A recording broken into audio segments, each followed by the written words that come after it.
মাহফিল আমি বুঝাইতে পারতেছি না, কাজী খামাখা কষ্ট করে লাভ নেই। খামাখা কষ্ট করবো কি এখন? আপনারা আমার কথা বুঝতেছেন তো?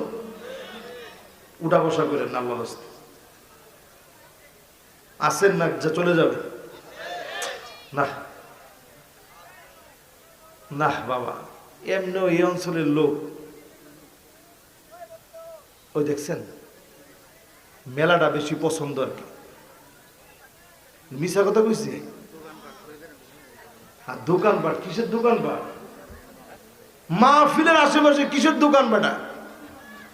দোকান দিতে হলে 4 কিলোমিটার দূরে দোকান থেকে গেছে। এত কষ্ট করে মাহফিল দিলাম, মাহফিল শোনানোর জন্য কলজা ফাটায় ওয়াজ করতেছে, আপনার কাছে কিনা সহজ মনে হয়? এত কষ্ট করে বয়ান করার পর এই যখন আউটের আওয়াজগুলা কানের ভিতরে আসে